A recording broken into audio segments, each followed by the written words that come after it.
I am absolutely delighted to welcome you to the second symposium here on Ngunnawal land in Canberra. AIDN's vision is a more secure Australia through enhancing industry and defence capability. Industry can play a really important role in. I think that's where political leadership really comes in, is just sustaining an honest and a frank conversation with the Australian people about the world that we live in.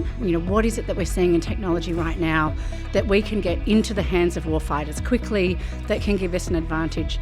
Defence industry has always told me that the most critical thing that defence can provide is certainty. Certainty for industry, their supply chain, and certainty for workers.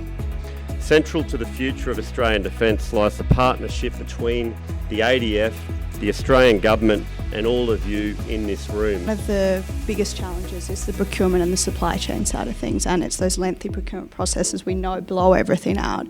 Let's just get it done. I think I can't go back to that enough, is find an environment that allows us all to operate within the constraints that we exist in, but with the focus of getting it done.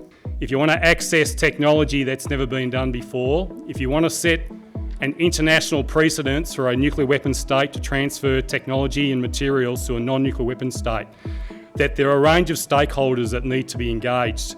So the DSR has really given us three priorities across the GWEO enterprise. Top of the list is domestic manufacturing of guided weapons. We will rebuild the Australian industrial base, and we'll do it at pace. That's our commitment. We'll up the cadence as demanded by our strategic circumstances. We'll work hard and we'll work fast. Defence science, technology and innovation is critical and provides our country with strategic capabilities. And there's $3.8 billion worth of investment going into upgrading facilities in the north of Australia, from Queensland through the Northern Territory and over to WA. In order to meet the challenges we face in our strategic environment, we need to modernise and strengthen our workforce, ensuring the skills and capabilities within the APS and ADF match the technologies that underpin the warfighting effort. We have a perfect opportunity right now as I'm talking to you to take advantage of the fact that the US is well aligned with what we want, as is the UK. So the Nirvana we have been looking for many, many years. It is taking the DSR and turning it into a defence strategy that will then be refreshed every 2 years. There is nothing that defence does that we can do without the help of the defence industry, both domestically and globally.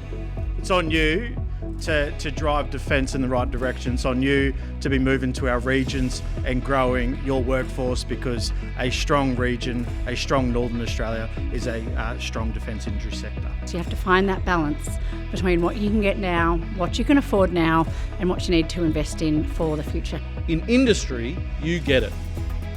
You've either been or worked alongside our defence personnel for years. The transition from defence to the civilian workforce somewhat eased when you were going into defence industry.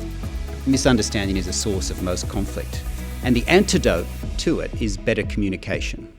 We risk failing to imagine the potential of defence sector SMEs as an instrument of national power, not just for the capabilities they deliver, but for the economic, social, employment and technological contributions they make to Australian society.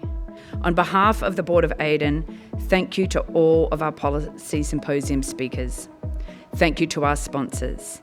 Most importantly, thank you, AIDN members, those of you who turn up and deliver to defence.